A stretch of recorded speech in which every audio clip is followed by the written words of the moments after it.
Hey guys, tonight we begin with a handful of medieval troublemakers who managed to ruin things for the rest of humanity, sometimes permanently. So before you get comfortable, take a moment to like the video and subscribe, but only if you genuinely enjoy what I do here. And let me know in the comments where you're tuning in from and what time it is for you. It's always fascinating to see who's joining us from around the world. Now, dim the lights, maybe turn on a fan for that soft background hum, and let's ease into tonight's journey together. For centuries, jousting was the medieval equivalent of NASCAR. Loud, dangerous, and mainly watched by people hoping someone would die. Knights lined up on horses, lowered their lances, and charged at each other like unpaid interns competing for visibility. The crowd cheered, the trumpets blared, and the church quietly prayed the whole thing would end before anyone important exploded. Enter King Henry II of France, athletic, proud, and blessed with the survival instincts of a pigeon near a windmill. In 1559, he decided to celebrate his daughter's wedding the way medieval kings always celebrated things, by endangering himself in public. The plan was simple: one more joust, one more display of royal masculinity, and maybe a few flattering portraits afterward. Everyone told him not to. His doctors warned him. His wife begged him. And Nostradamus, the actual Nostradamus, had literally written a prophecy predicting Henry would die in a duel with a splinter through the eye. Which, in fairness, is about as subtle as a cosmic sticky note saying, "Don't joust." But Henry wasn't one to take advice. He was a king. He'd survived wars, revolts, and French cuisine. What could possibly go wrong? He picked his opponent, Gabriel de Montgomery, the captain of his guard, and, crucially, a man whose job description was, "Keep the king alive." So naturally, the king challenged him to a deadly sport with pointed sticks. The first 2 rounds went fine. Cheers, applause, 0 fatalities. Then came the third pass. Montgomery's lance struck Henry square in the head, splintering on impact. One jagged piece found a gap in the king's helmet and buried itself deep in his eye socket. The crowd went silent. Someone fainted. Someone else probably tried to sell snacks. Henry was dragged away, half conscious, but still insisting he was fine. The medieval version of, "It's just a scratch." 10 days later, after what historians politely call experimental medicine, he died in spectacular agony. France immediately banned jousting. Other countries followed. The era of shining armour and glorious tournaments ended not with a bang, but with one man proving that even kings shouldn't play with sharp objects. And so, thanks to one royal adrenaline junkie, Europe traded its lances for diplomacy, which, ironically, hurt just as much, only slower. Monks were supposed to be humble, the medieval embodiment of self-denial, silence, and regret. But even in the quietest monasteries, human stupidity found a way in. And few stories capture it better than the monk who accidentally turned self-love into arson. It began in a Benedictine monastery somewhere in 14th century France, a place where the daily schedule consisted of praying, copying manuscripts, and pretending not to hate everyone. Among the monks lived Brother Pierre, young, handsome, and apparently blessed with cheekbones sharp enough to cut parchment. Pierre had one fatal flaw. He was obsessed with his reflection. Mirrors in monasteries weren't common.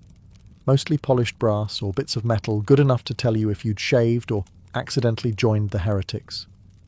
But Pierre had somehow acquired one, and he used it religiously, pun intended.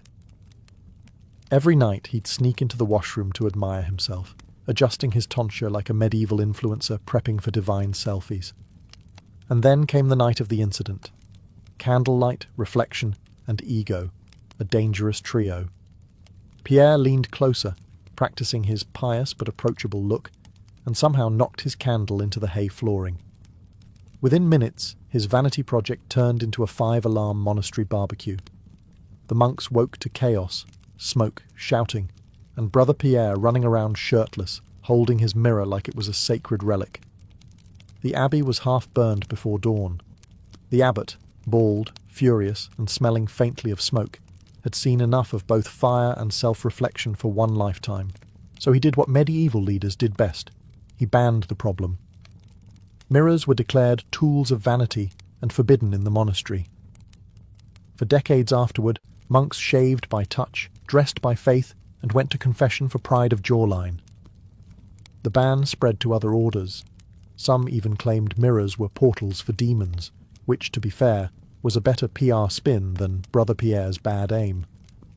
And so, because one vain monk couldn't stop flirting with himself, mirrors became sinful, monasteries got darker, and medieval Europe added another item to its long list of things we don't trust anymore. It wasn't about faith. It was about fire safety. Falconry was the medieval equivalent of owning a sports car, expensive, flashy, and entirely useless, unless you wanted everyone to know you had money. Nobles spent fortunes training hawks and falcons to swoop dramatically through the air and occasionally bring back dinner. It was elegant, prestigious, and slightly terrifying. Then came Lord Geoffrey of Kent, a man whose defining feature was confidence unaccompanied by competence. Geoffrey was determined to stand out among the noble hunters. Falcons, he decided, were overrated. Too common, too mainstream. What he needed was something different, something that screamed, "I am a visionary, but also, I might be an idiot." Enter the owl. Now, owls are nocturnal, solitary, and terrible at teamwork. Basically, the medieval equivalent of your co-worker who refuses to use group chat. But Geoffrey, undeterred by nature, insisted his owl, Beatrice, would revolutionize falconry. He even claimed owls were smarter and more dignified than falcons, which is the kind of thing people say before history proves them wrong. During a royal hunt, Geoffrey unveiled his masterpiece.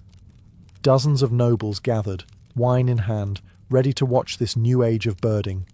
Geoffrey raised his arm. Trumpets sounded. Beatrice blinked slowly and did absolutely nothing. Owls, after all, hunt at night. So Geoffrey did what all idiots do when reality disagrees. He doubled down. He waved his arm, shouted, and finally startled the poor bird into flight. Unfortunately, Beatrice chose the worst possible target, the royal chaplain. The owl swooped, screeched, and clawed at his tonsure like a feathery demon. Horses panicked. Someone screamed witchcraft. The king's horse bolted, and within seconds, the most dignified hunting party in Europe had collapsed into medieval slapstick. The chaplain, bleeding but alive, declared the owl a servant of the devil. Geoffrey tried to defend her, but it was hard to sound convincing when your noble bird was still trying to eat the bishop's hat. The royal council quickly issued a decree: no owls at hunts. Ever. They were banned from tournaments, royal gardens, and courtly display. And that was that. One nobleman's need to be special turned the owl, nature's quiet philosopher, into a symbol of chaos. Somewhere Beatrice is still hooting, unbothered, waiting for nightfall. And an apology. Medieval Europe wasn't exactly known for style. Most people owned one outfit, one bath per season, and one dream: not dying of dysentery. But among the nobility there was one accessory that truly separated the fashionable from the faithful: the crackle. Named after Krakow, these shoes featured absurdly long, pointy toes that curled upward like they were trying to stab heaven. The longer your points, the higher your status. Some were so exaggerated that noblemen had to tie the tips to their knees with little chains just to walk, a design choice that said, "I'm rich, but also a danger to myself." Enter Sir Reginald of Essex, a man whose ego could barely fit into his armour. Reginald took footwear seriously. While most nobles stopped their crackhows at a modest 6 inches, he commissioned a pair nearly 2 feet long, hand-stitched Italian leather, decorated with tiny bells, and guaranteed to be noticed by anyone within shouting distance. On Sunday, he wore them to Mass, the medieval equivalent of showing up to church in a Ferrari with your shirt unbuttoned. Unfortunately, the shoes were not built for subtlety. During the procession, one of his pointy toes snagged on a tapestry. The result was spectacular. Reginald tripped, somersaulted forward, and crashed directly into the bishop, taking 2 altar boys and a candelabrum with him. Wax flew. the bishop screamed. The choir stopped mid-hymn. It was, by all accounts, the most exciting thing that had ever happened in that church. The bishop, recovering from what he called a personal assault by vanity, declared long-toed shoes an abomination and distraction from God. Within weeks, the local clergy banned them outright. Other dioceses followed. Before long, crackles were outlawed across Christendom, and Reginald was known not for his style, but for the Great Trip of St. Albans. Monks preached that the devil lived in those pointy toes. Artists painted demons with matching footwear, and for the first time in history, fashion literally became a sin. Reginald tried to argue it was just an accident, but no one believed him. Pride, they said, always comes before the fall. And sometimes the fall happens right in front of the bishop. The Middle Ages had two great passions, piety and partying, often at the same time, and nothing captured that bizarre balance better than the Feast of Fools, an annual festival that was supposed to mock pride and remind everyone of humility. Naturally, it turned into the loudest, drunkest, least humble event in Christendom. The idea was simple. For one glorious day, the lower clergy could act like their superiors. Monks dressed as bishops, choir boys gave sermons, and someone inevitably blessed a goat. The point was to laugh at the absurdity of human vanity. The result, however, was humanity's absurdity. Period. Enter Brother Roland, a monk who took fool as a personal challenge. He wasn't just participating in the Feast of Fools. He wanted to win it. He stole the bishop's robes, put sausages in the censer instead of incense, and began blessing the congregation with what one witness described as greasy enthusiasm. The smell alone could have converted an atheist. The crowd roared with laughter. Wine flowed. Someone juggled communion wafers. For a brief, glorious moment, the cathedral felt less like a house of God and more like a medieval comedy club. Then the actual bishop walked in.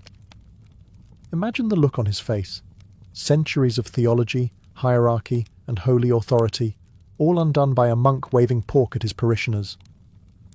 The bishop didn't speak. He just stared, the way a man stares at a barn that's already on fire. The next morning, the church held a meeting, which is medieval for someone's about to be punished. The Feast of Fools was officially condemned as blasphemous and detrimental to clerical dignity. In some places, the penalty for holding one was excommunication. And just like that, centuries of laughter vanished. The church bells that once rang for joy now rang for guilt. All because one monk thought the Eucharist needed more protein. Brother Roland was reassigned to a remote monastery in the Alps, a fate worse than death, since the only entertainment there was silence and snow. The Feast of Fools never returned. Humour was deemed dangerous, and the Middle Ages carried on, solemn, sanctimonious, and forever suspicious of sausages. Royal courts loved jesters. They were the medieval version of stand-up comedians, except instead of hecklers, they had executioners. A good jester could make the court roar with laughter. A bad one could make the king roar for the guards. It was, quite literally, a tough crowd. At the court of King Henry I of England, there lived one such man, Roland le Fool, clever, witty, and tragically unfiltered. Roland's job was simple: keep the monarch entertained and, ideally, alive with laughter. Unfortunately, he was also a man who didn't know when to stop. Henry was famously touchy about two things: his power and his baldness. Everyone knew this. It was medieval common sense, like not sitting too close to the trebuchet. But one night, after a royal feast and several too many goblets of wine, Roland made the fatal error of combining alcohol, confidence, and comedy.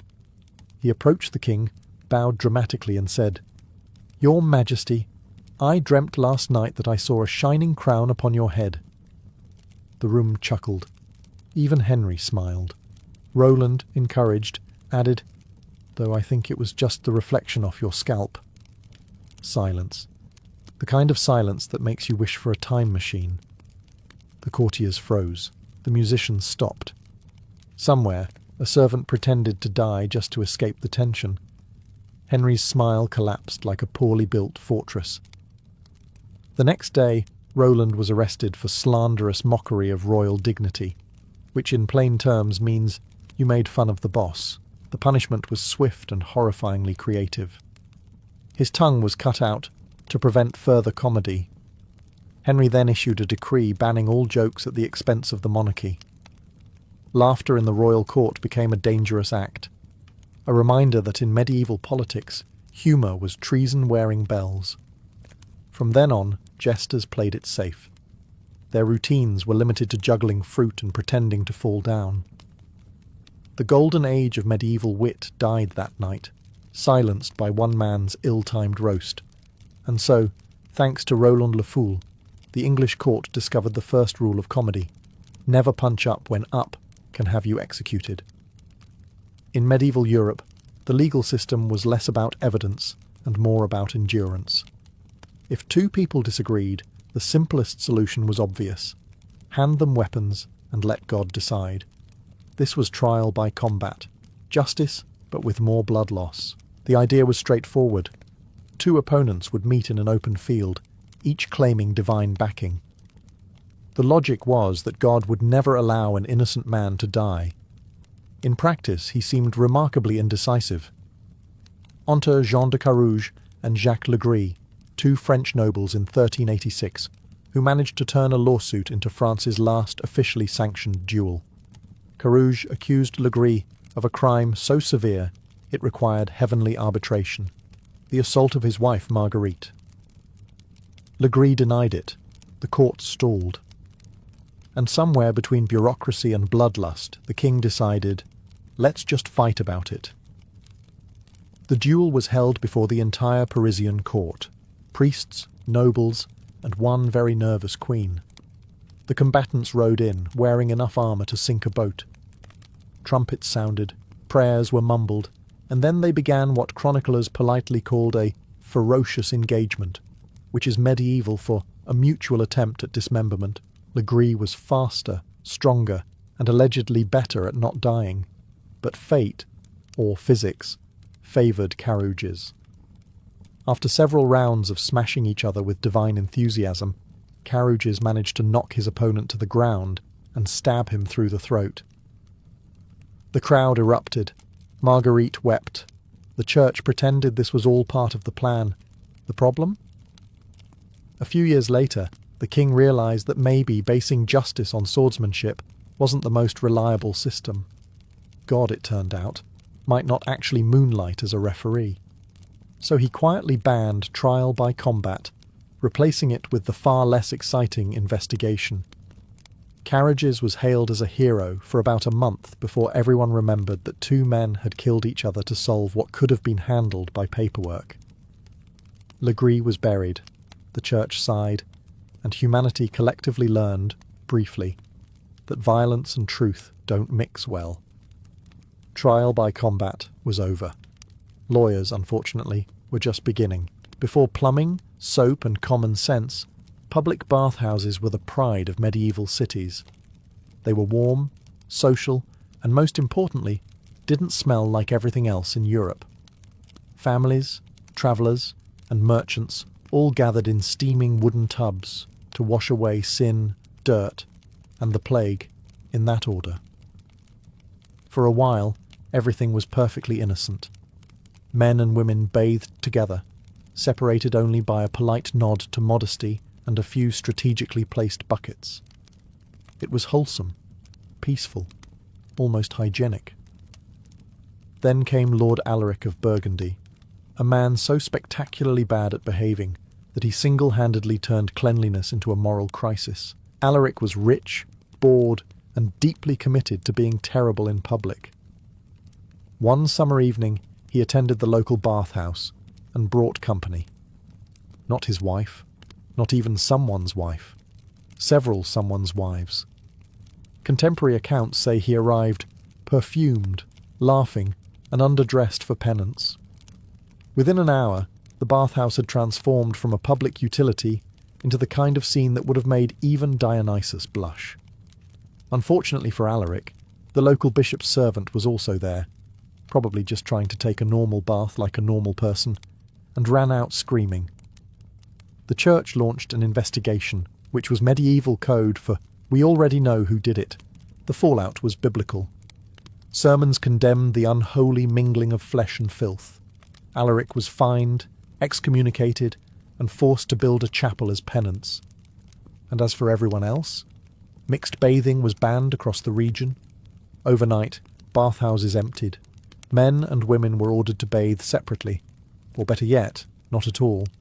The moral panic spread faster than fleas. Soon, cities across Europe followed suit.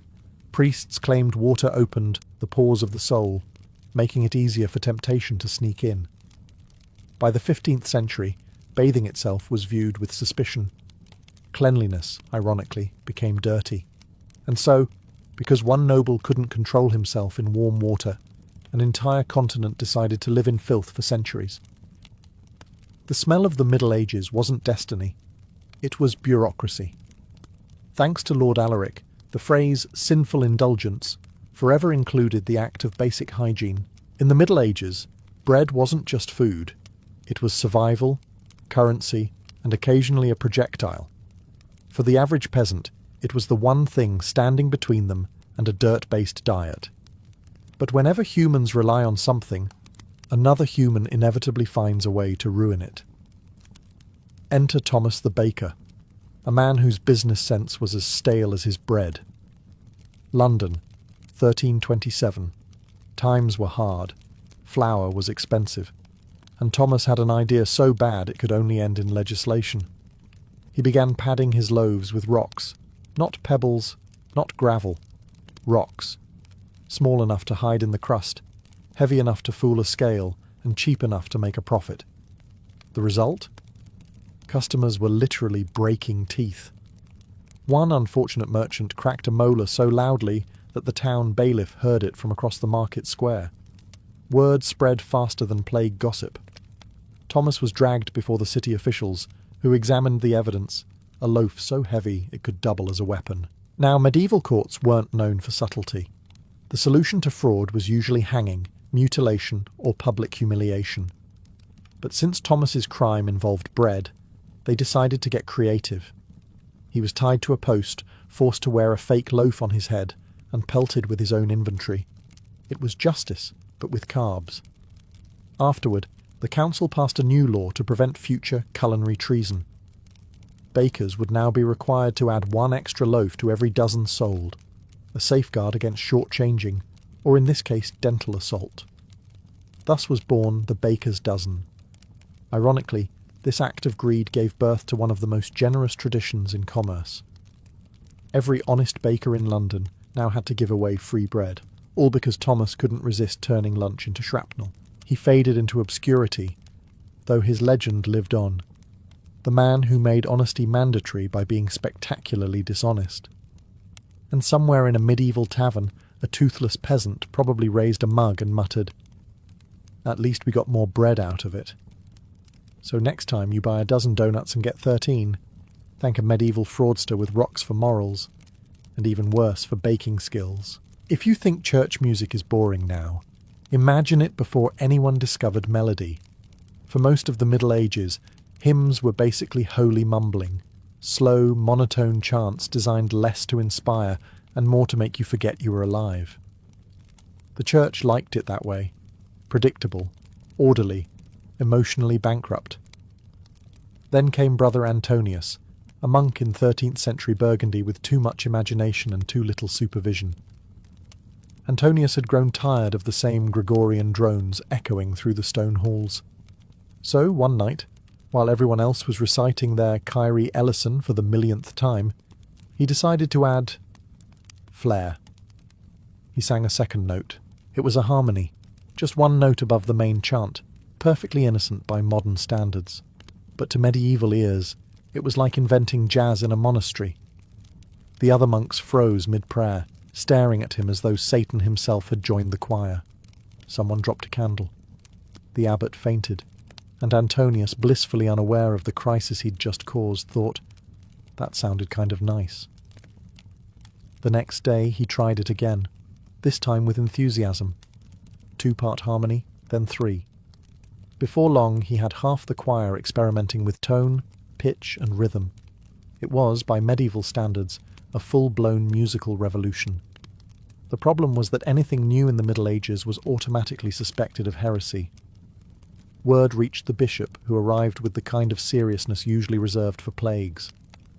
After listening to one rehearsal, he declared the harmonies an affront to divine simplicity, and accused Antonius of summoning worldly pleasure into holy sound. In other words, music was cancelled.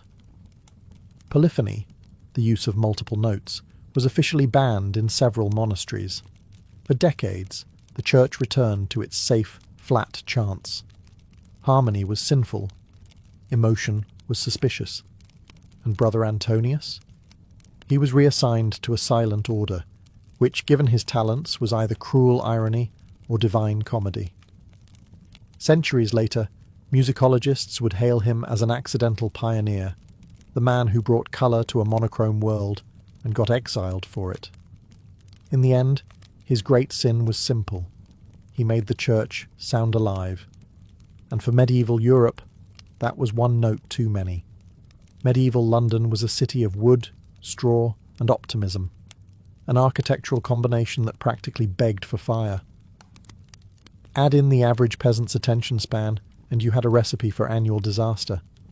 But one fire in particular stood out, the one that made city officials finally say, enough.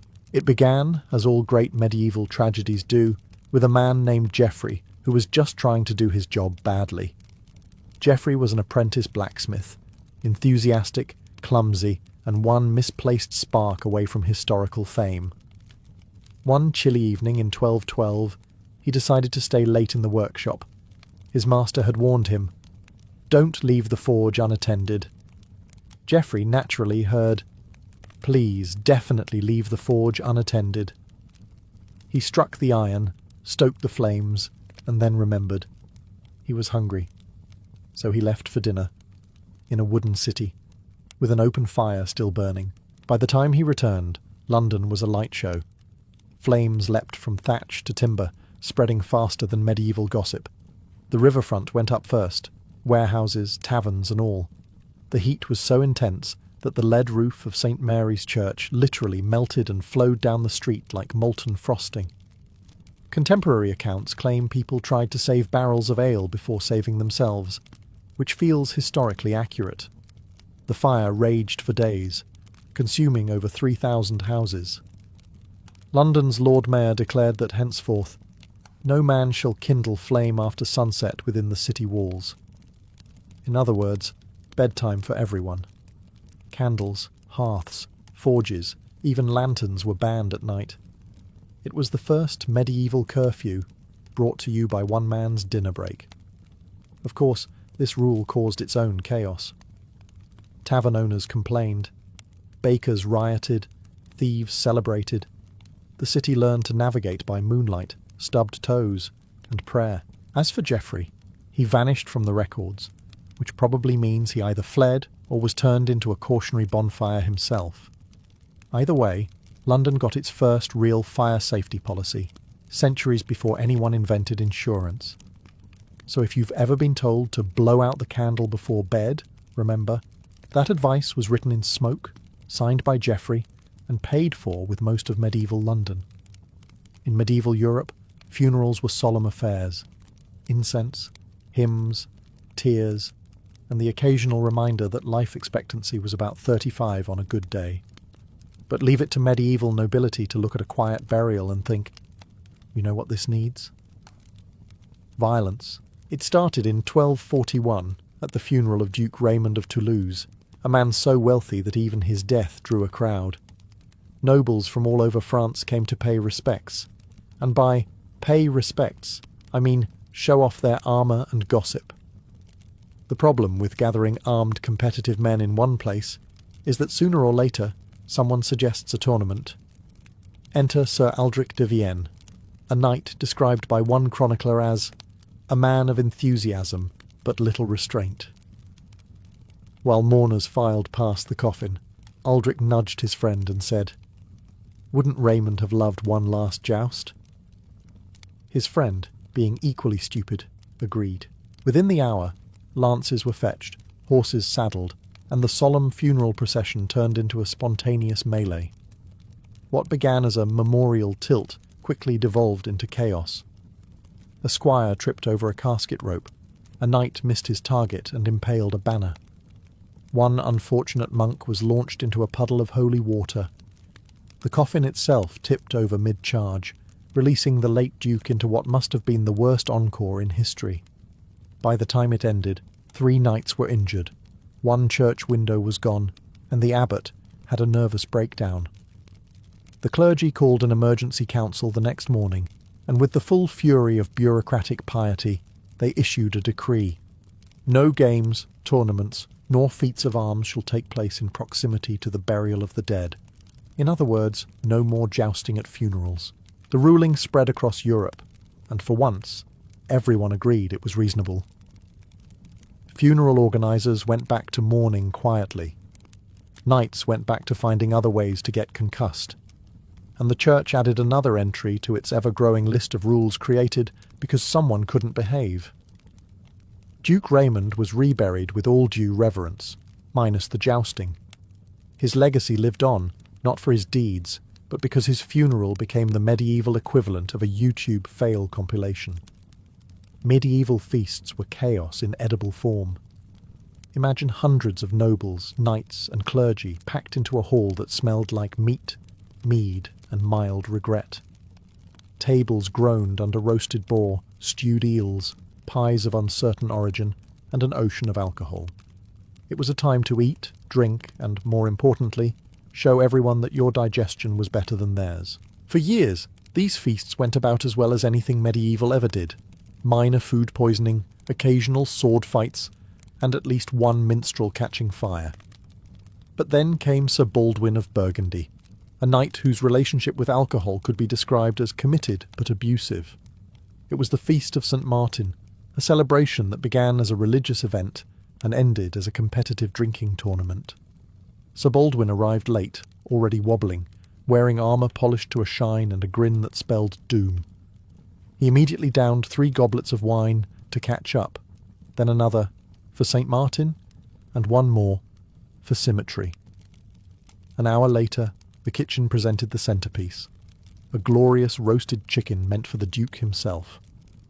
Baldwin saw it, decided divine providence had placed it there for him, and lunged.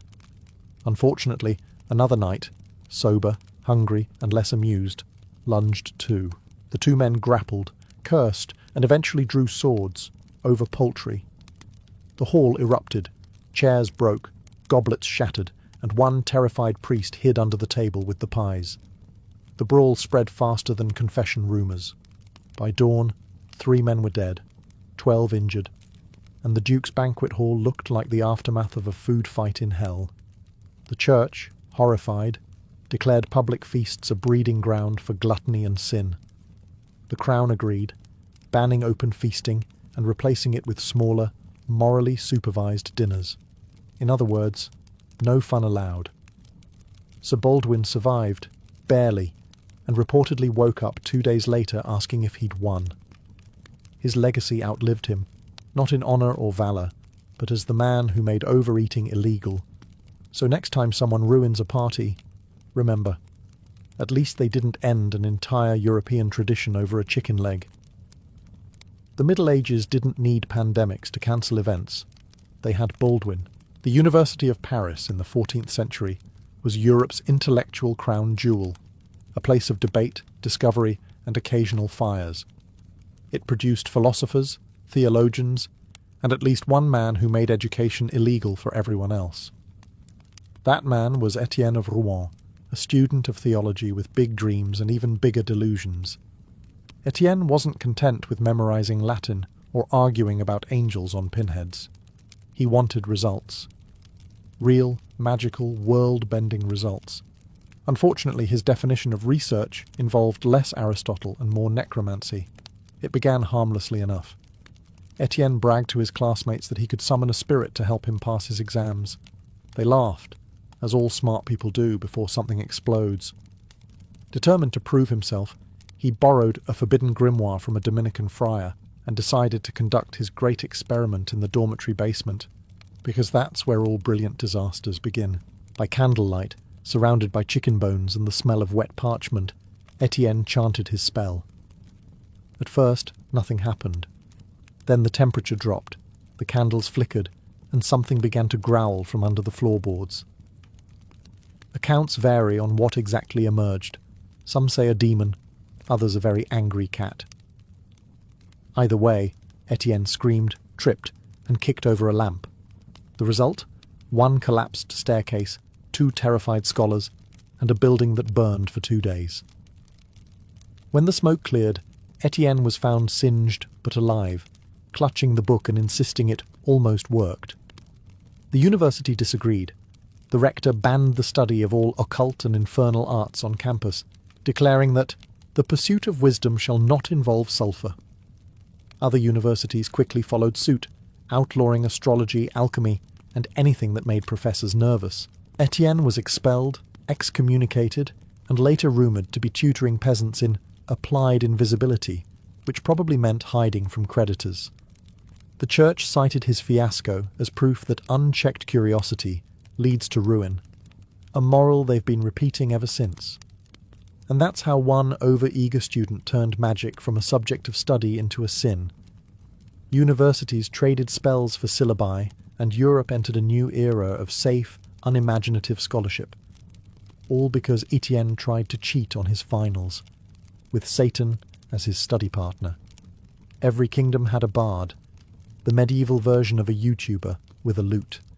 They sang heroic ballads, flattered nobles, and occasionally slipped in jokes sharp enough to get them killed.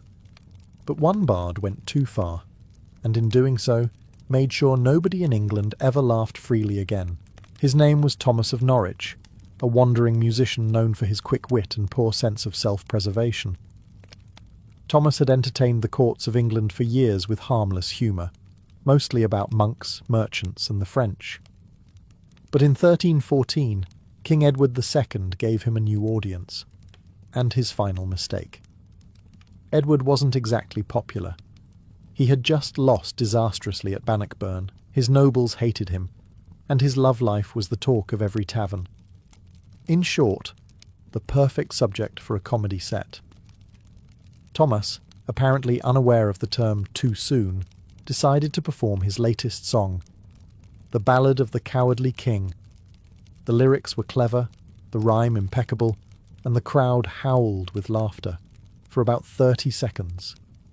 Then the room went quiet, the kind of quiet that only happens when everyone suddenly remembers they enjoy breathing. Edward didn't laugh. He didn't even blink. He simply turned to his guards and said, "Arrest the musician." Thomas was dragged from the hall mid-rhyme. The next morning, the king issued a decree banning any verse, song, or public utterance bringing dishonour upon the crown. It was the medieval equivalent of deleting the comments section. Minstrels across the realm panicked. Some rewrote their songs to be purely flattering. Others fled to Scotland, where jokes about English kings were considered national treasures. As for Thomas, he wasn't executed, which frankly was merciful by medieval standards. Instead, he was banished from every royal court in England, condemned to perform only in taverns. He spent his remaining years singing about love, wine, and hypothetical monarchs who resembled no one in particular. His ban lived on. Satire became dangerous, humour became heresy, and kings learned that nothing travels faster than a good insult, except maybe an arrest warrant. Thomas of Norwich vanished from history soon after, but his legacy endures. The man who proved that in the Middle Ages it wasn't the sword that killed, it was the punchline. In most corners of ancient Greece, the arrival of a baby girl brought sighs of quiet resignation. Daughters were destined for weaving, marriage, and obedience, background figures in the grand drama of their fathers and brothers. But in Sparta, the cradle rocked to a different rhythm. When a Spartan girl entered the world, she was not judged by her gender, but by her strength. At birth, midwives inspected her body, checking her limbs, her cry, her vitality.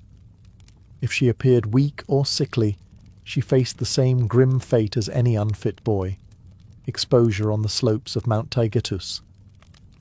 In this harsh system, mercy bowed before survival. Sparta's creed was simple: only the strong should live. From her first breath, a Spartan girl belonged not merely to her family, but to the state. The city itself was her guardian and her purpose. Her parents might nurture her, but Sparta shaped her destiny. She was not to be hidden in domestic silence or wrapped in layers of modesty. Instead, she was to grow loud, proud, and unbreakable.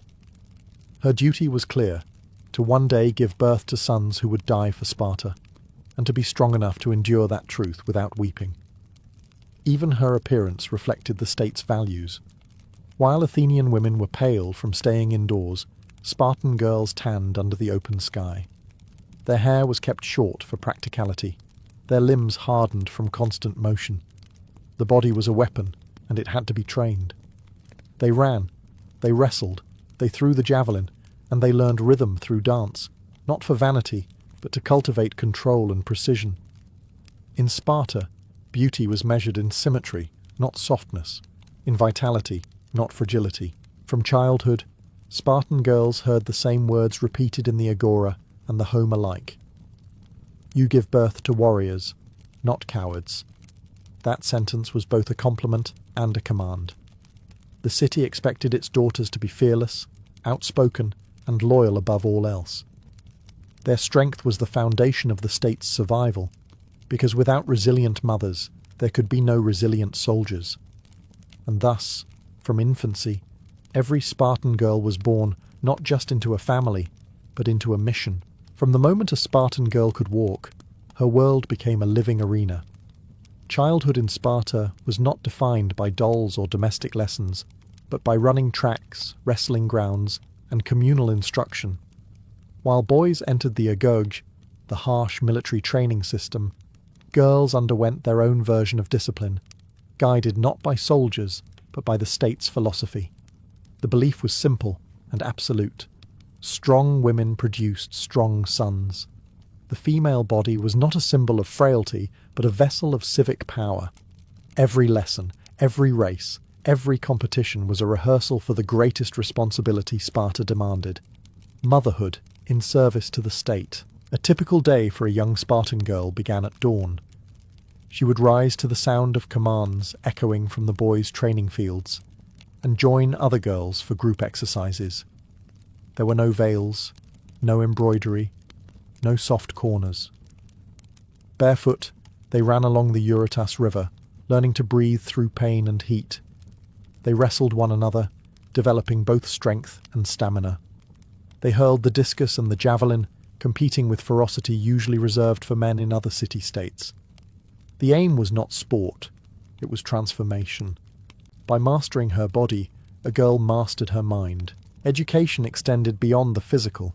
Spartan girls were also taught music, poetry, and the laws of Lycurgus, the legendary lawgiver who shaped the Spartan constitution. Singing together in choruses during festivals, they learned rhythm, unity, and public confidence. Their songs praised courage and mocked cowardice, reinforcing the city's values in every lyric. Through these public performances, young women gained a rare form of social power in the ancient world: visibility. Unlike Athenian women who lived behind high walls, Spartan girls stood in public, laughed, sang, and competed before men without shame. The community watched them grow, not with indulgence, but with expectation. Every gesture was seen as a reflection of the city's ideals. Teachers encouraged boldness in speech and endurance in spirit. A Spartan girl was told to look a man in the eyes and to speak her mind with clarity and pride. Childhood was not a prelude to obedience, it was an initiation into strength.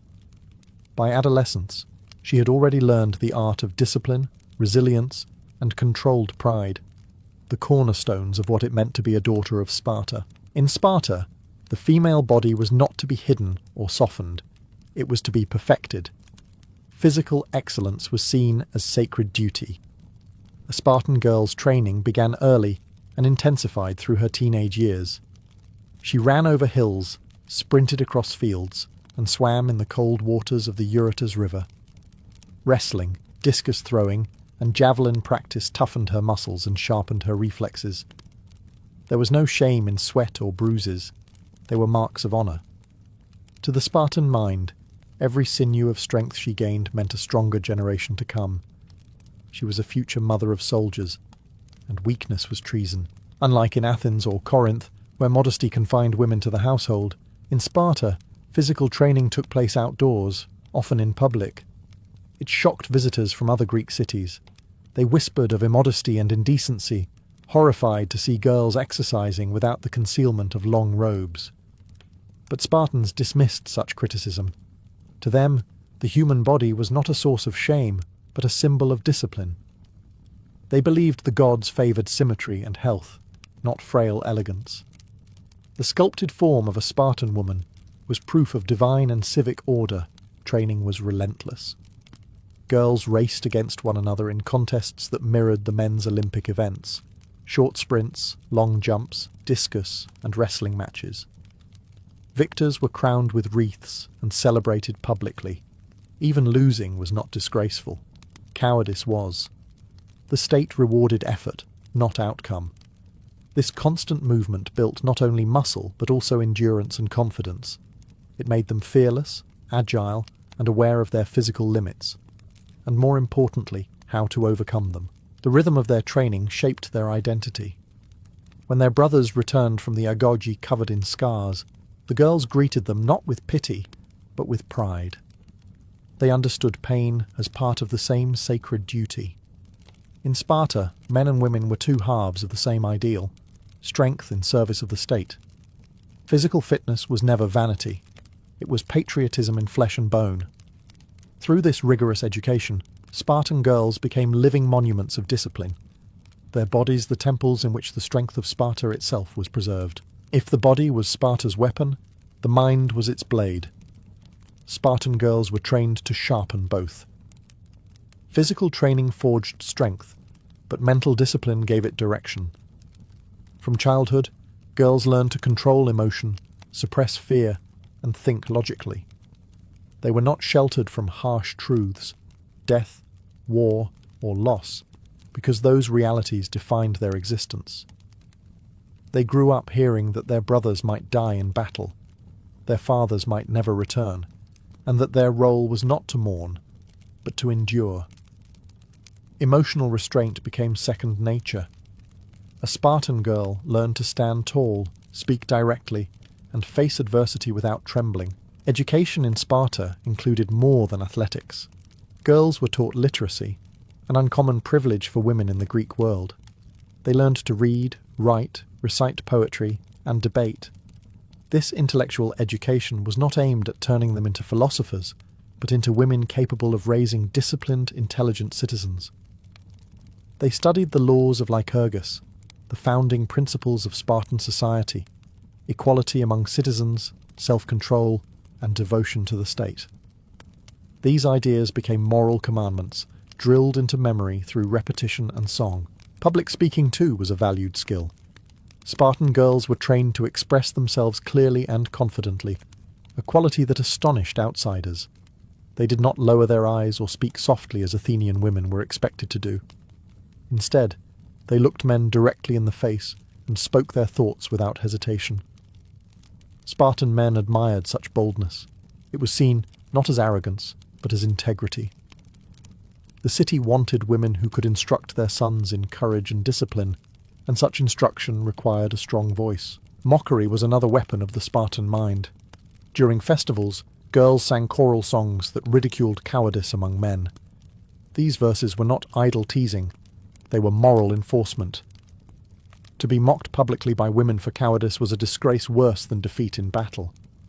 Thus, women's words became instruments of social control, shaping behaviour through both admiration and shame. In this way, the Spartan girl's intellect became as vital as her strength. She was trained to command respect, not only through muscle, but through wit, composure, and unshakable clarity, a mind as disciplined as her body. When a Spartan girl reached her late teens, her transformation from athlete to woman came through a ritual unlike any other in Greece. marriage by contest, not consent. Spartan weddings were strange, even violent by other city-states' standards. The bride's head was shaved, her garments exchanged for a man's cloak, and she was left alone in the dark. The groom, after a communal meal with his comrades, would sneak away to meet her secretly.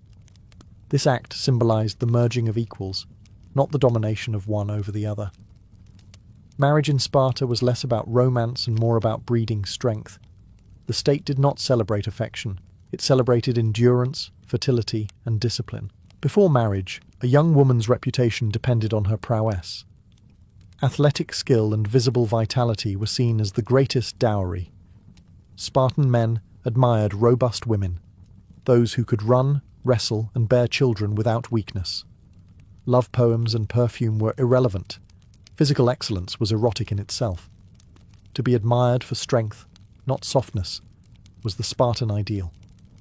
And yet, these marriages carried a peculiar emotional distance. Husbands often continued to live in barracks until their 30s, visiting their wives only in secret. This separation was intentional. It kept their passion fierce, their discipline intact, and ensured that desire remained an exercise of willpower, not indulgence. Infidelity, by contrast, carried less stigma in Sparta than elsewhere in Greece. The state's priority was not personal virtue, but healthy offspring. Older men might allow younger warriors to father children with their wives if it promised strong heirs. The practice shocked outsiders but reflected Sparta's ruthless pragmatism. Every womb belonged in essence to the state. For the women themselves, marriage did not mean submission. A Spartan wife retained authority in the household, managed estates, and oversaw helot labourers, while her husband served in the military. Far from being silent homemakers, they were administrators of property and preservers of lineage. Their independence astonished and scandalized Greek visitors, who saw in Sparta a world turned upside down, where men died for the city and women kept it alive. Marriage in this society was not an end to freedom, but its continuation through duty, a covenant between two disciplined souls serving the same unyielding god, Sparta itself. To be a mother in Sparta was not a quiet domestic affair, it was the most sacred and demanding duty a woman could fulfill. From the moment of birth, motherhood was treated as an act of civic devotion. A Spartan woman's worth was measured not by beauty, wealth, or charm, but by the strength and courage of her children. Bearing sons who could serve and die for the city was her highest honour. Yet motherhood here did not soften her, it hardened her further. Spartan mothers were expected to face childbirth without fear, to endure pain in silence, and to greet the cries of newborns not with tenderness, but with pride. Every child born in Sparta was a potential warrior, and every woman was a guardian of that destiny. From the cradle, a mother began shaping her child's spirit.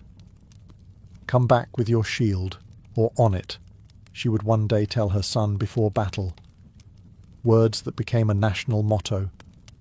Such phrases were not poetic exaggerations. They were spoken truths. A Spartan woman who mourned too publicly, or who wept excessively for her fallen son, was shamed. Her grief was expected to be silent, dignified, and laced with pride. The city demanded not tears, but legacy. Even the way mothers raised daughters reflected the same principle. They did not teach submissiveness, but resilience. Spartan girls were told stories of women who had sent multiple sons to war and rejoiced in their bravery. They learned that weakness was not just personal failure, but a civic flaw. The ideal mother was not merely a nurturer, she was a living emblem of self-control and strength. Her voice moulded the ethos of the home just as the agog moulded the men. These women also wielded surprising authority. While their husbands served in distant campaigns, Spartan mothers managed property, helots, and family affairs with full autonomy. Their control over estates gave them financial power unseen elsewhere in Greece.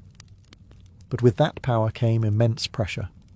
To uphold Spartan values, to ensure discipline never faltered, and to raise children worthy of the ancestors. To be a Spartan mother was to live in permanent service to the state, balancing affection with austerity. In her endurance, Sparta found its eternal strength.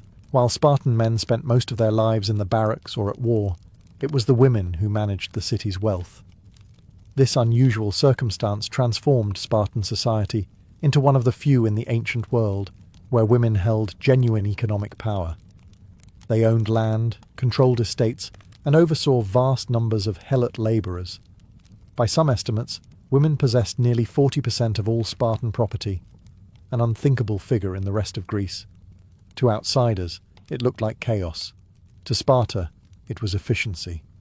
The city entrusted its survival not only to its warriors, but to its women's discipline and competence. Managing wealth in Sparta was not about luxury or excess.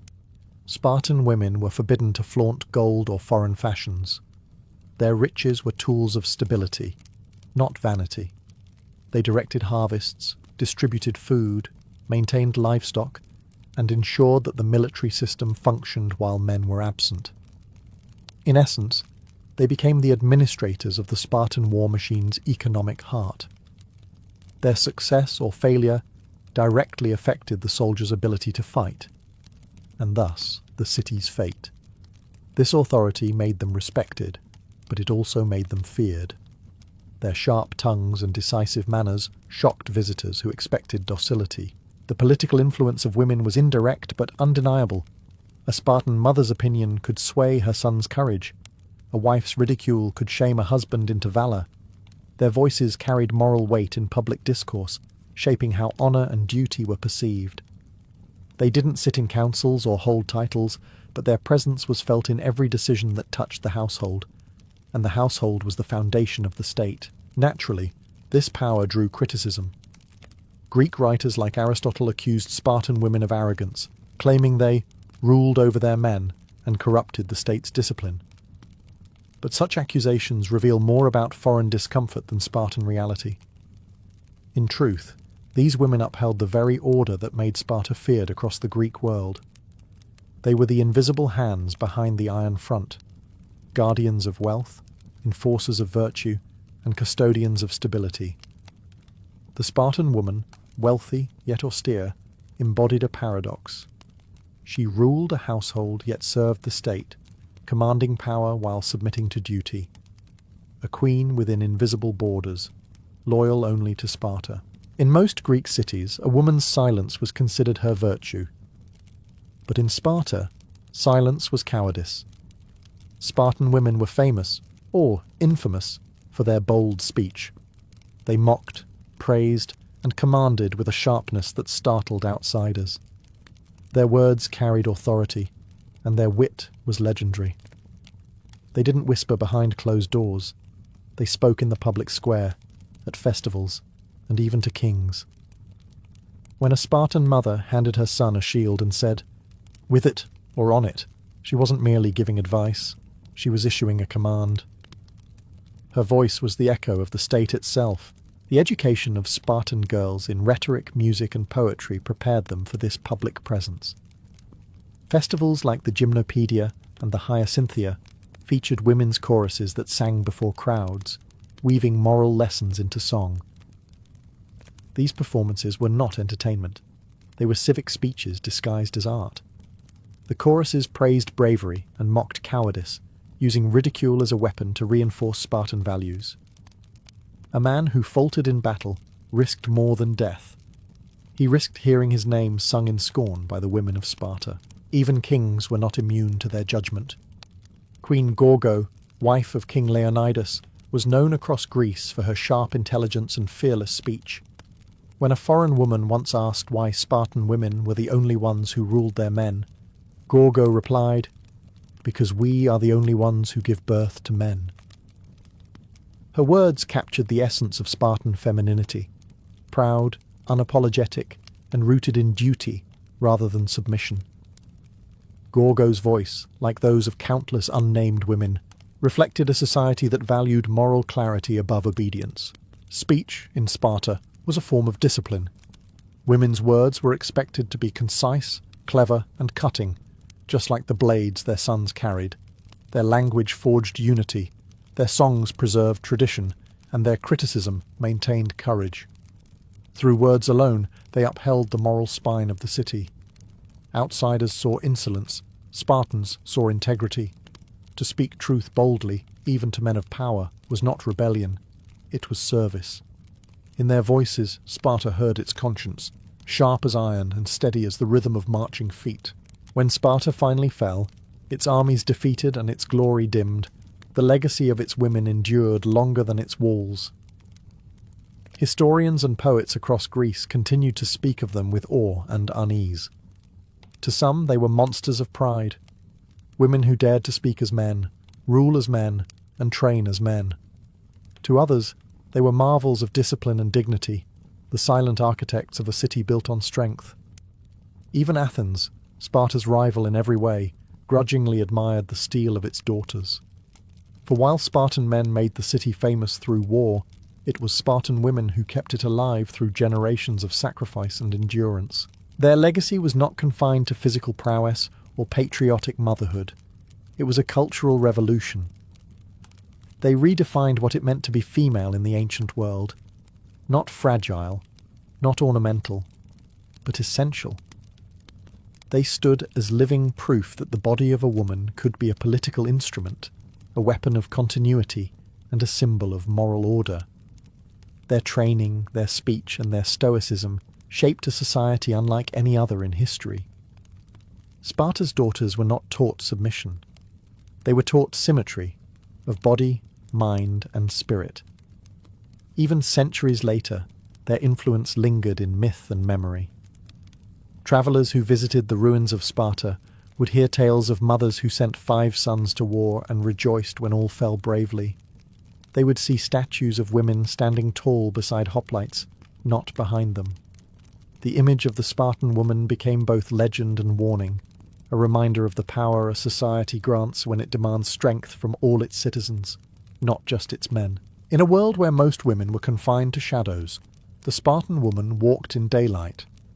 Her body was trained, her mind disciplined, her voice respected. She lived not for luxury, but for purpose, to uphold the fragile balance of a warrior state that depended as much on her fortitude as on the men's swords.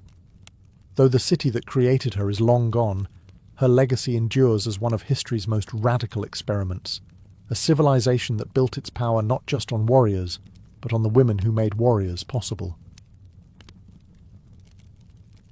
Beyond the golden gates of Topkapi Palace, past the tiled courtyards and marble fountains, there lay a forbidden world that few men ever saw, the imperial harem. To foreign ambassadors, it was whispered about as a paradise of pleasure, filled with exotic women serving the sultan's desires. But those who truly understood the empire knew that behind those silk curtains was not a playground of passion, but a battlefield of politics. Every glance, every whisper, every favour could shift the balance of power in the Ottoman court.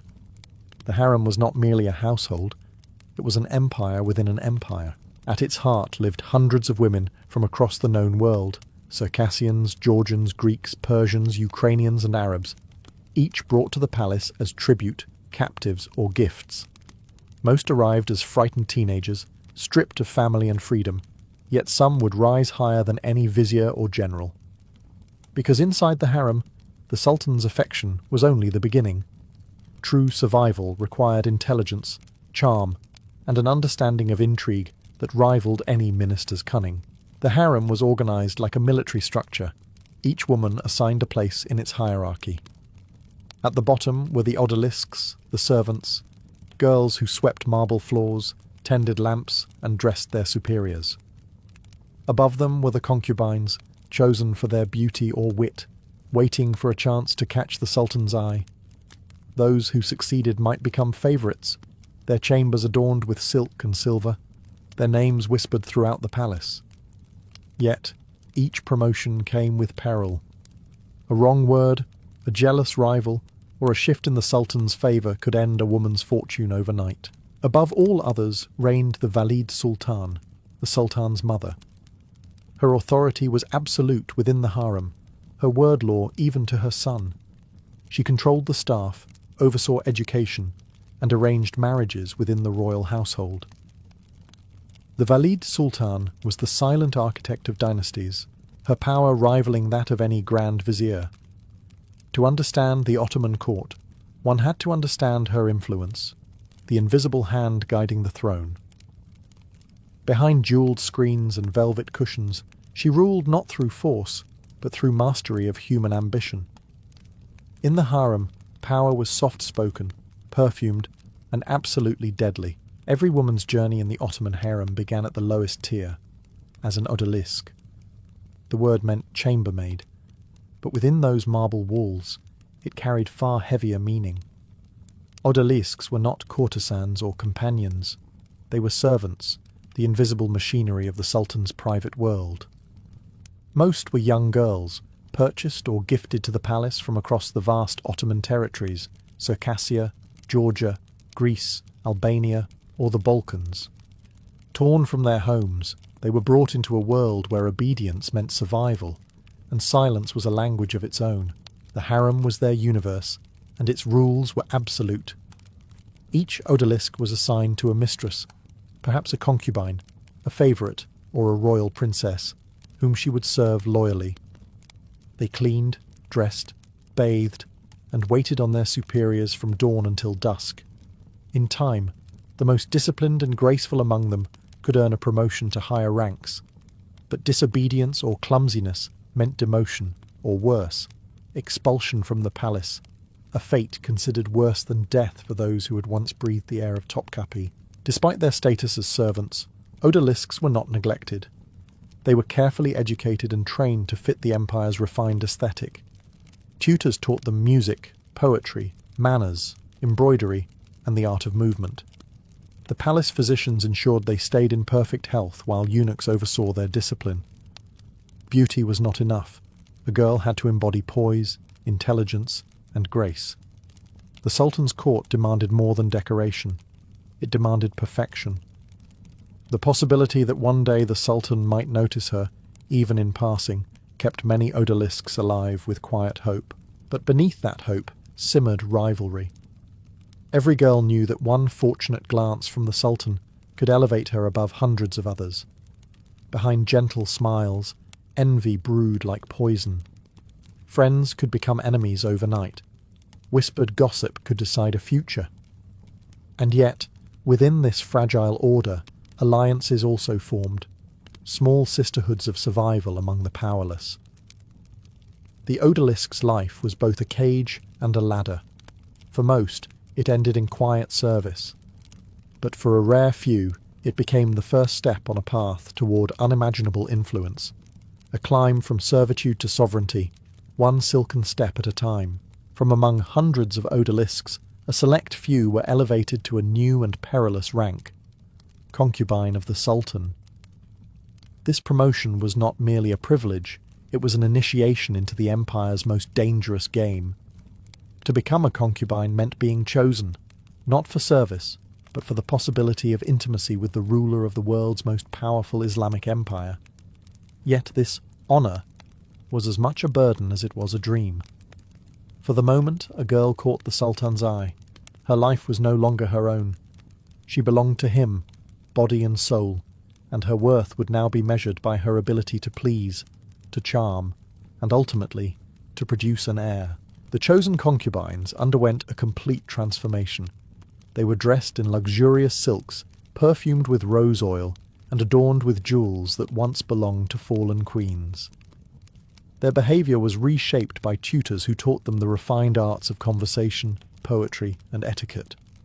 They learned how to move gracefully, to dance with restraint, and to speak in the soft melodic Turkish of the palace. But beneath the elegance lay an unspoken truth. Beauty without cunning was useless. Many concubines discovered that surviving the Sultan's favour required intelligence sharper than any blade. Not all concubines ever met the Sultan. The harem was enormous, and only a handful were ever summoned to his chambers. For those who were, the encounter could change everything.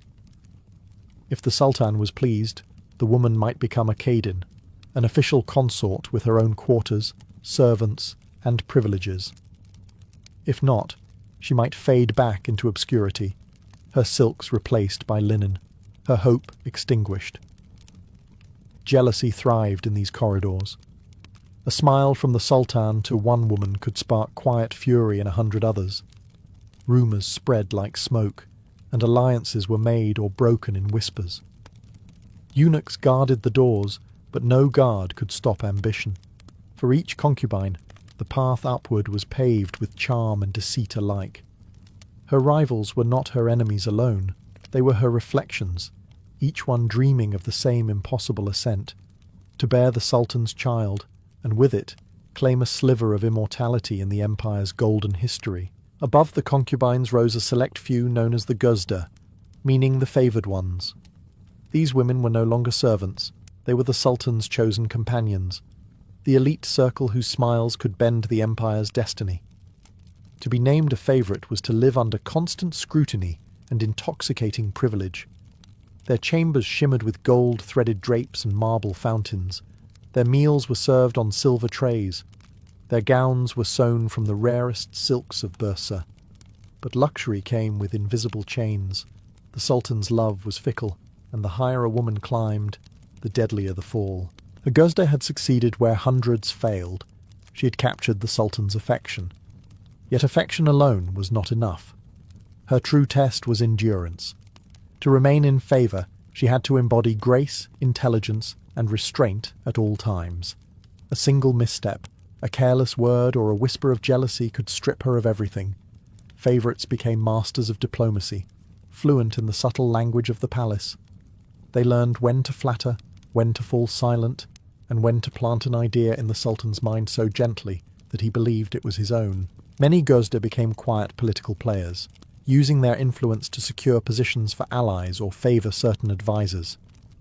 Through them, the harem's invisible hand extended into the empire's politics.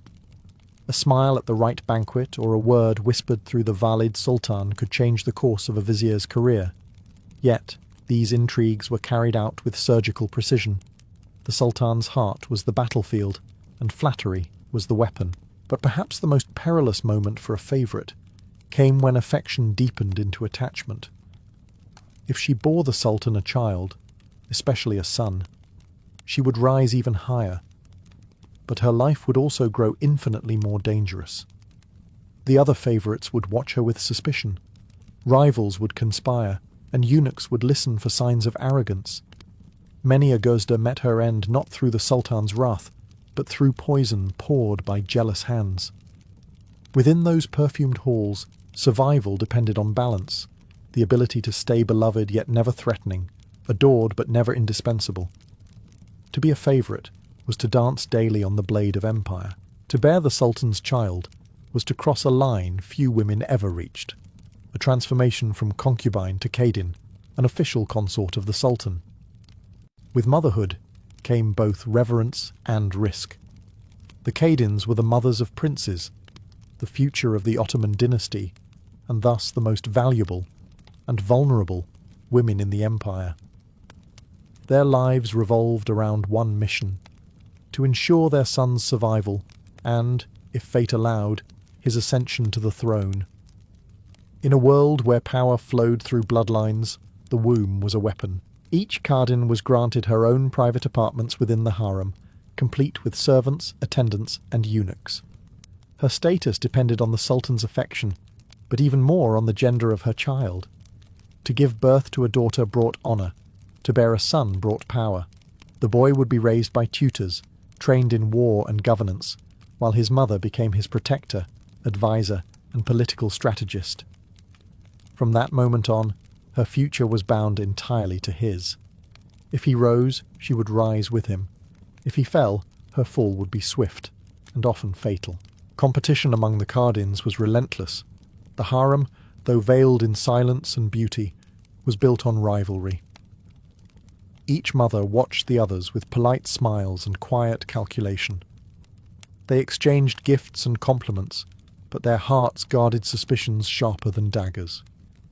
The death of one prince meant safety for another. An accident in the nursery could alter the empire's succession.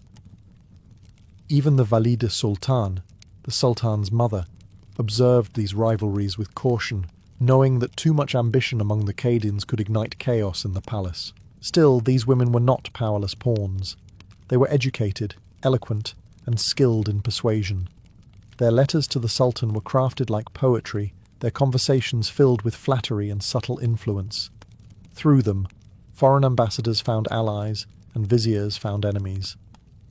In the Sultan's private moments, a Cardin's voice could shape decisions that would echo across the empire. Yet beneath all the silk and ceremony lay a cruel truth. Their glory was temporary, their peace fragile. In the Ottoman harem, motherhood was both a crown and a curse, a gift that could lead either to immortality or to ruin. At the very summit of affection stood the Haseki Sultan, the Sultan's chief consort, his official favourite, and often the mother of his most beloved children. To become Haseki was to rise from the scented shadows of the harem into the light of power itself. Her name was spoken in the same breath as viziers and pashas. Her influence reached beyond the harem's latticed walls and into the empire's political heart. Yet the path to this title was paved with brilliance, calculation, and often blood. The word Haseki meant the chosen one, and the woman who bore it was unlike any other in the harem. She had captivated the Sultan not just through beauty, but through intellect, composure, and timing. Her days were spent in a delicate balance of love and politics, comforting the ruler of an empire while subtly shaping his decisions. No official decree could name her as ruler, yet her whispers could decide wars, marriages, and executions. She was the invisible vizier of the Sultan's heart. Her chambers were palaces within palaces. Adorned with Iznik tiles and perfumed gardens, they symbolized her unparalleled status. Dozens of odalisques and eunuchs attended her every need. Yet even in this luxury, the Haseki Sultan walked a tightrope of danger. Her power rested entirely on one man's favour, and the harem was filled with eyes waiting for her to stumble. A single illness, a rumour, or the birth of another woman's son could threaten her position overnight. To survive, she needed both love and fear. Love from the Sultan and fear from everyone else. History remembers the most legendary of them all, Hurrem Sultan, known in the West as Roxolana. A former slave from Ruthenia, she rose to become the lawful wife of Sultan Suleiman the Magnificent, something no concubine had achieved in centuries. Her intelligence and political cunning transformed the empire's inner court, making her one of the most powerful women in Ottoman history. Yet her rise also marked the beginning of an age of intrigue, the Sultanate of Women, when mothers and wives shaped the throne through charm, letters, and whispered manipulation. To be the Haseki Sultan was to wear the crown of affection, and the dagger of envy pressed eternally against one's heart. Above every woman in the harem, above the concubines, the favourites, even the Haseki, stood the Valide Sultan, the Sultan's mother. Her word was law within those perfumed walls, her authority absolute. She did not compete for affection. She possessed something far greater, legitimacy. As the mother of the reigning Sultan, she held the one relationship that could never be replaced. While lovers might come and go, a mother's position was eternal, and her influence extended beyond the palace into the very heart of imperial power. The Valid Sultan occupied her own lavish apartments, known as the Valid Dairesi, a palace within the palace. Hundreds of servants, eunuchs, and attendants served her, and her wealth rivaled that of the Grand Vizier. She oversaw every aspect of the harem: discipline, education, appointments, and punishments. Every woman, from the lowest odalisque to the Sultan's favoured consort, ultimately bowed before her authority. She decided who entered the Sultan's chambers, who bore his children, and who would be quietly dismissed. Her influence reached even into the empire's politics. Foreign ambassadors sought her favour, knowing that a few well-placed words from her could alter the Sultan's mood, or his alliances. But her power came at a heavy cost. The Valid Sultan lived surrounded by ambition and deceit, even from within her own bloodline. She was both protector and rival to the women who might one day replace her. Her son's favourites, her grandson's mothers, her potential successors. The Ottoman court was a serpent's nest, and the Valide's wisdom was her only shield. Those who lacked cunning were quickly consumed. The most legendary among them Kösem Sultan and Turhan Sultan wielded immense influence, commanding armies, managing state affairs, and at times even ruling in place of child sultans.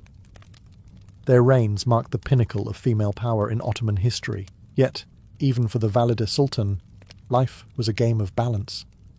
Too much control risked alienating her son, too little invited chaos within the harem. She ruled with velvet gloves over iron hands, maintaining order through fear wrapped in grace. The Valide was not merely the Sultan's mother. She was the empire's heartbeat, the matriarch behind the veil, the queen whose throne was carved not from gold, but from obedience. No story of the Ottoman harem can be told without the silent figures who guarded, managed, and often manipulated it from the shadows, the eunuchs. To the outside world, they were servants. Within the harem, they were gatekeepers, spies, and sometimes kingmakers. Castrated as boys and brought from Africa or the Balkans, they were cut off from ordinary life and remade into instruments of imperial control. Between the Sultan's private chambers and the labyrinth of women's quarters, the eunuchs stood as the unbreakable wall, men without lineage, without personal ambition, devoted entirely to the palace. Or at least, that was the theory. At the top of this hidden hierarchy was the Kızlar Asa, the chief black eunuch, one of the most powerful figures in the Ottoman Empire. His keys unlocked the harem gates, and his words reached the Sultan's ears faster than any vizier's. He oversaw all correspondence between the harem and the outside world, carrying messages from the Valide Sultan, arranging marriages for royal daughters, and managing the vast estates that funded the harem's luxury. In an empire obsessed with rank and purity, his unusual position, neither fully male nor fully servant, gave him a freedom unmatched by any official. He could move where no man could go, and hear what no minister dared say. But beneath the ritual and loyalty thrived ambition. Many eunuchs used their proximity to power to build immense fortunes and political influence. Some became patrons of mosques, schools, and markets, their names etched into the architecture of Istanbul. The Kızlar Asa often acted as an intermediary between the Sultan's mother and the imperial council, shaping policies from behind the veil. His allegiance could determine who lived in favour and who fell from grace. A whispered warning or a withheld letter could destroy a life overnight. Yet for all their authority, eunuchs were prisoners too. They lived within the palace walls, bound by duty and isolation, their loyalty enforced by fear and dependence.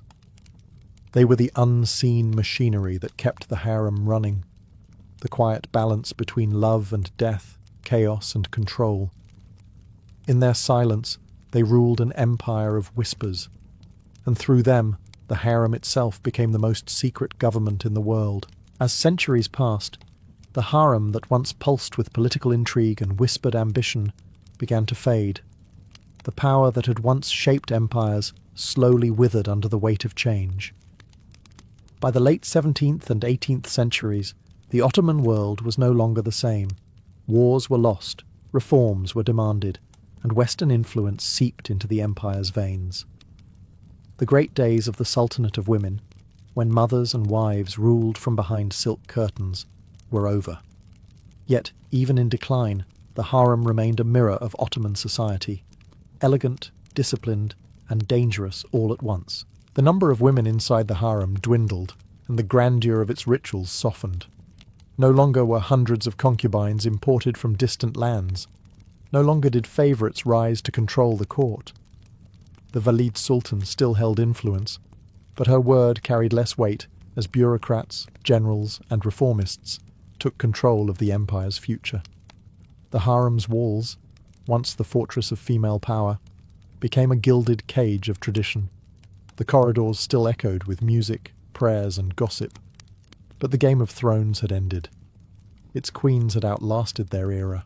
Still, the legacy of the harem reached far beyond its marble gates.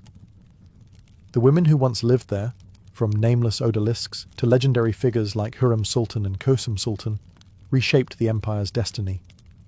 They proved that power could wear perfume, that intelligence could thrive in captivity, and that politics could flow not only through swords and soldiers, but through letters, lullabies, and whispered advice.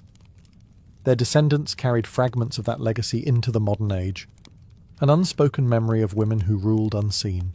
When the Ottoman Empire finally crumbled in the early 20th century, the last harem women were quietly released, their titles dissolved, their silks replaced by simple garments. Some married, some vanished into anonymity, and others lived out their final days in melancholy dignity, watching a world they once ruled disappear forever. Yet history could not erase their shadows. The harem remains a symbol, both of oppression and of cunning survival. It was a prison for many, a throne for a few, and a world where ambition, beauty and danger coexisted behind the soft flutter of a curtain. Marco Polo was born in 1254 in the glittering city of Venice, a republic built on water, trade and ambition.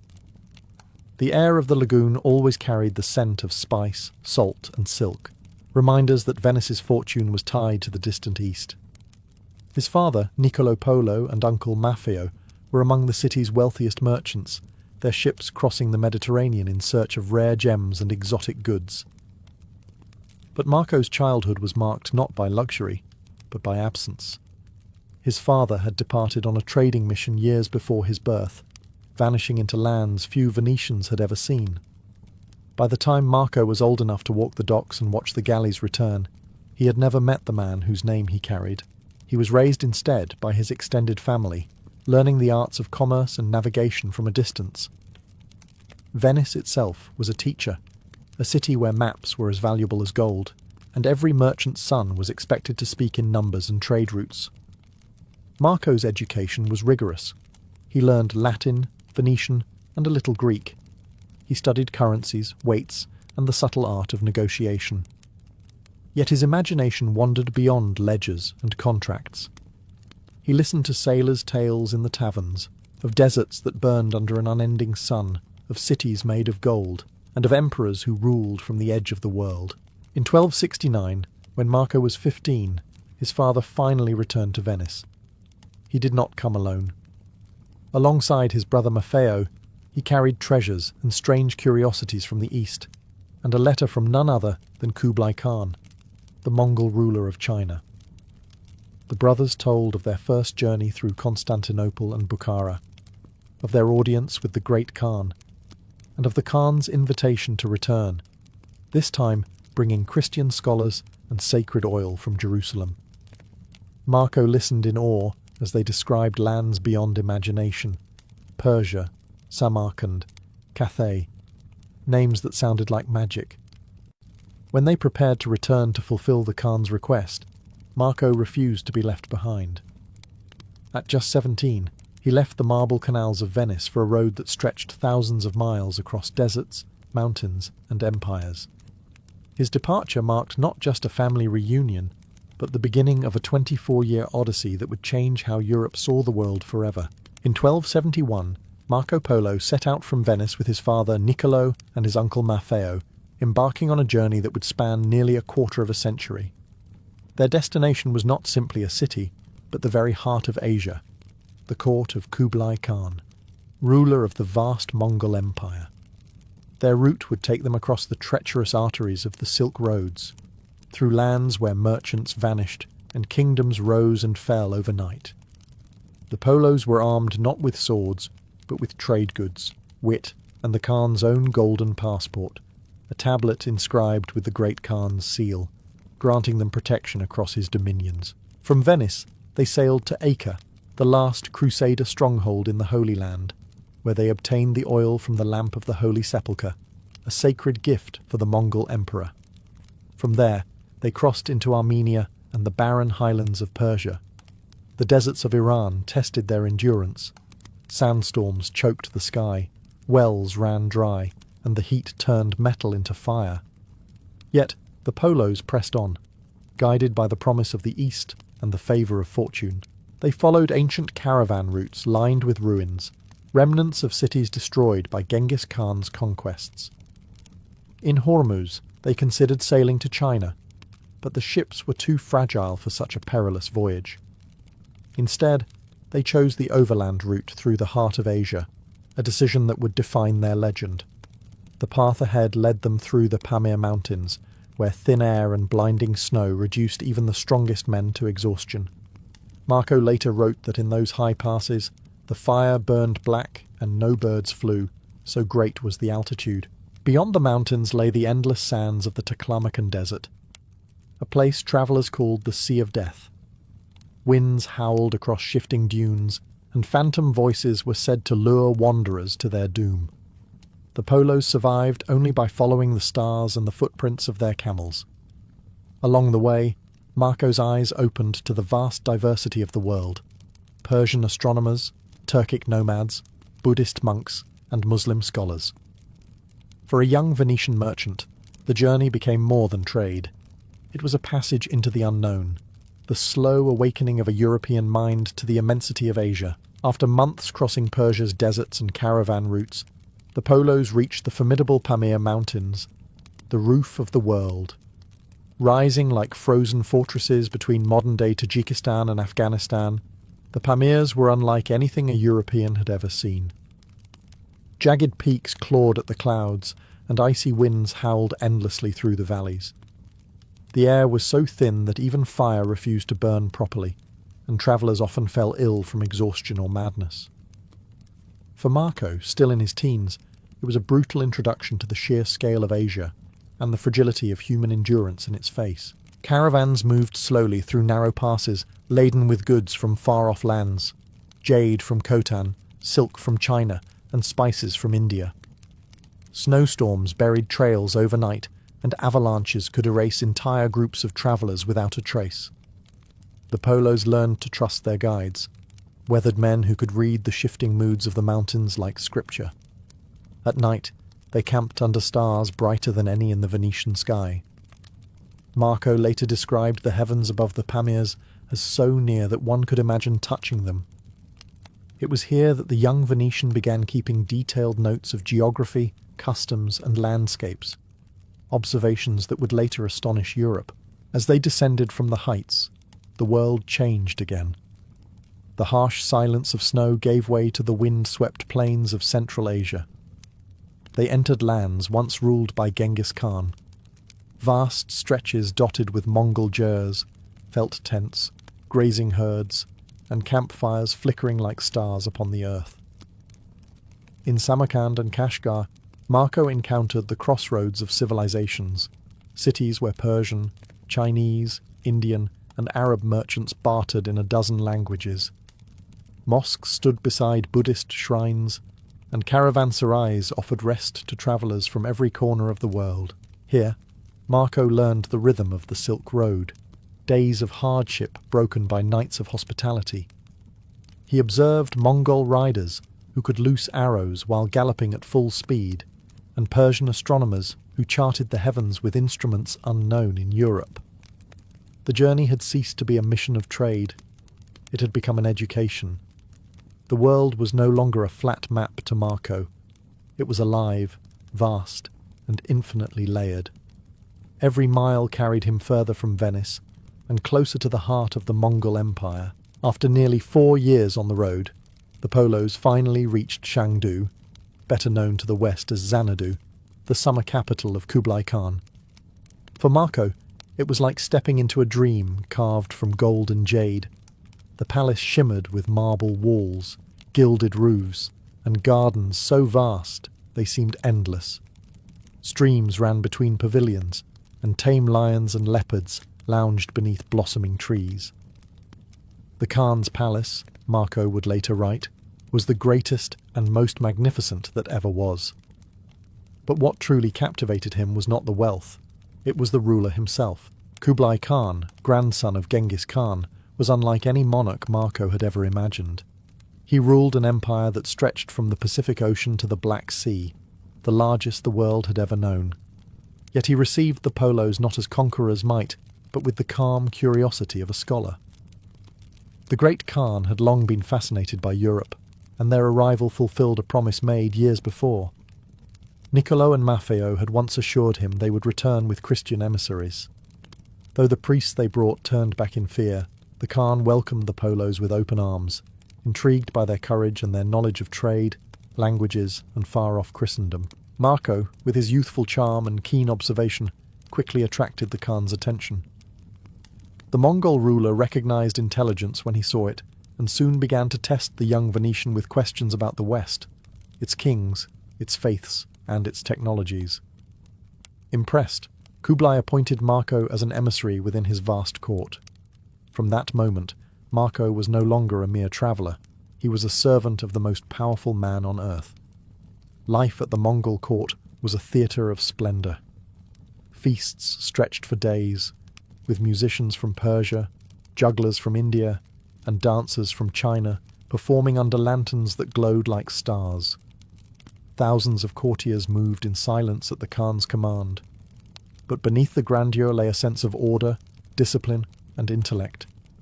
The Khan encouraged learning, debate, and innovation.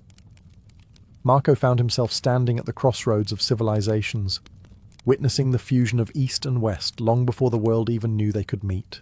Marco Polo's life changed forever when Kublai Khan appointed him as an imperial envoy, a trusted messenger of the Mongol court.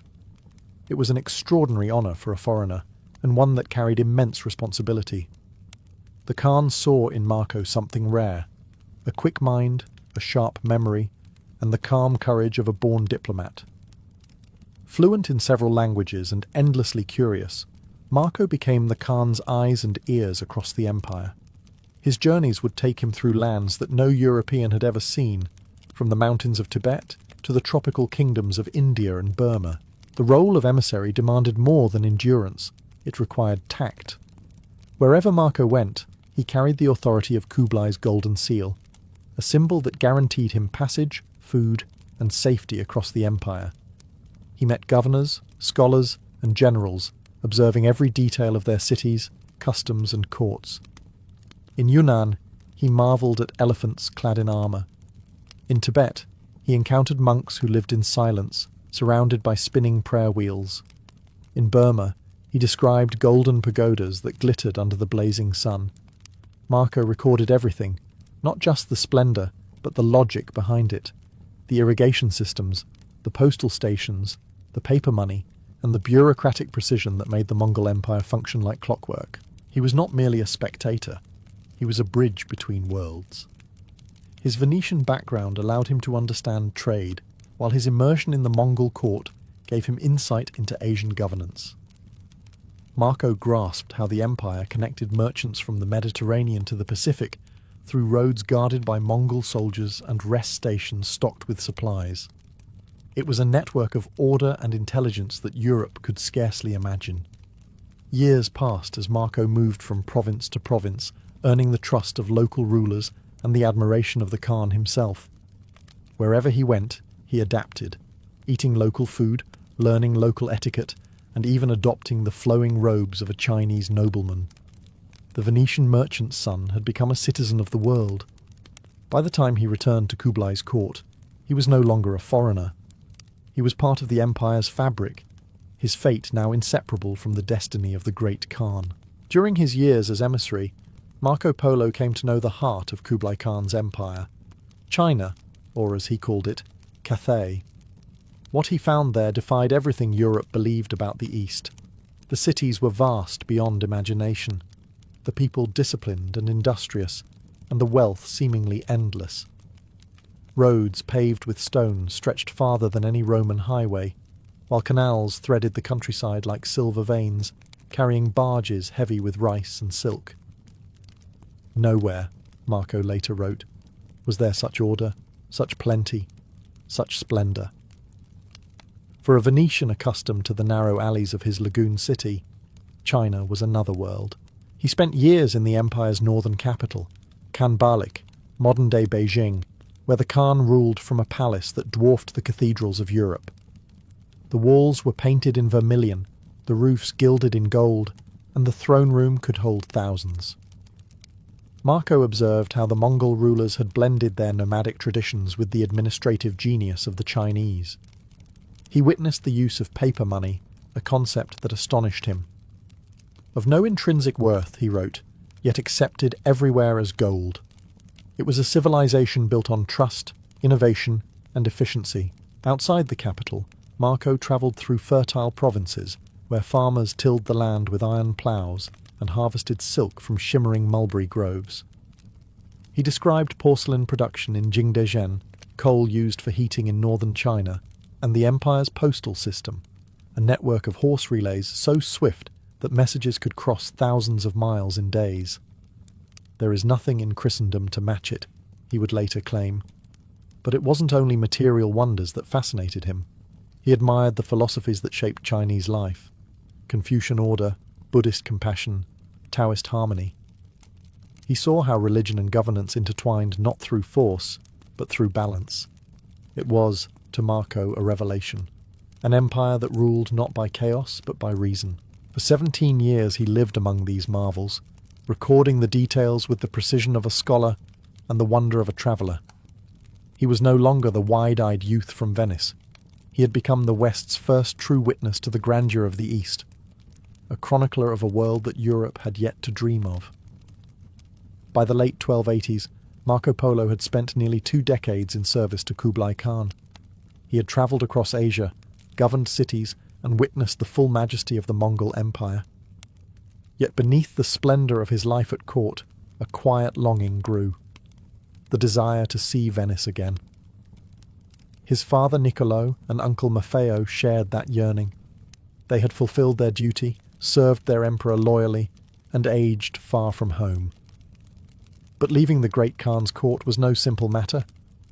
The Khan had grown fond of Marco and regarded the Venetians as trusted advisers. He was reluctant to let them go, fearing they might fall into the hands of rival rulers or never return.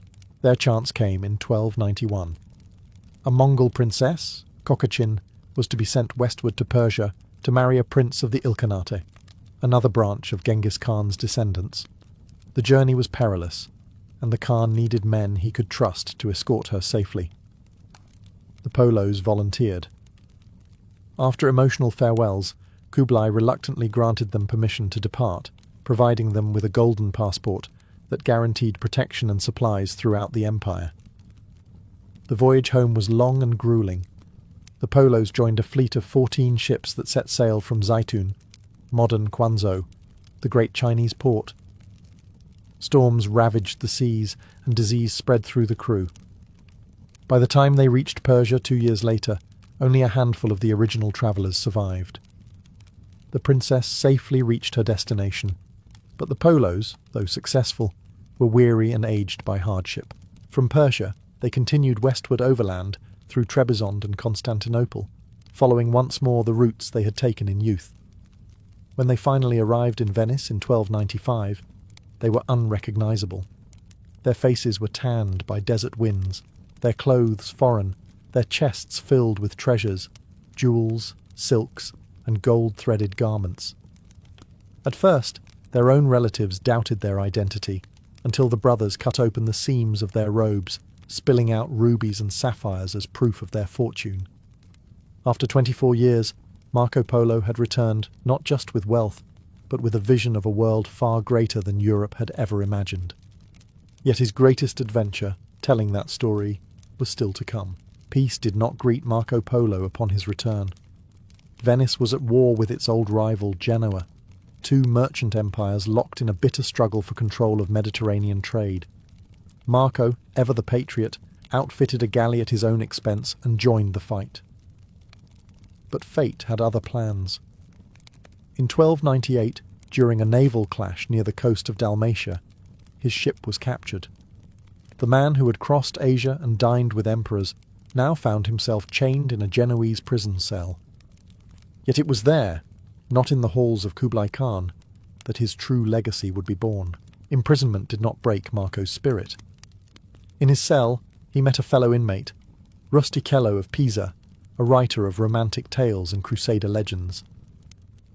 Rustichello was captivated by Marco's stories of the East, of porcelain cities, golden palaces, and the great Khan's empire that stretched beyond imagination. Encouraged by his cellmate, Marco began to dictate everything he had seen and learned during his 24-year odyssey.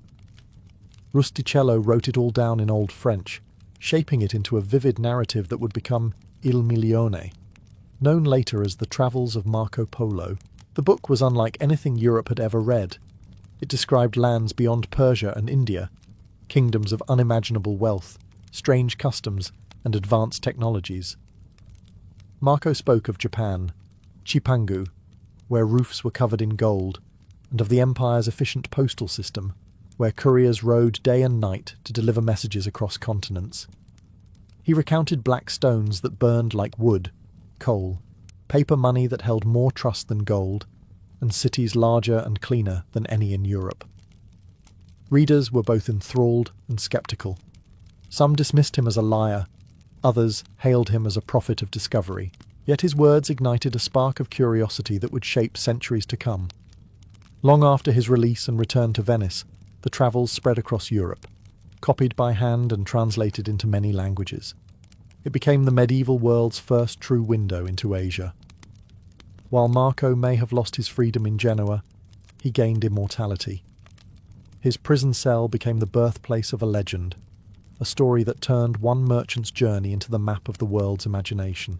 When Marco Polo was finally released from prison in 1299, he returned to a Venice forever changed, and he too was no longer the same man who had left its lagoons 28 years earlier.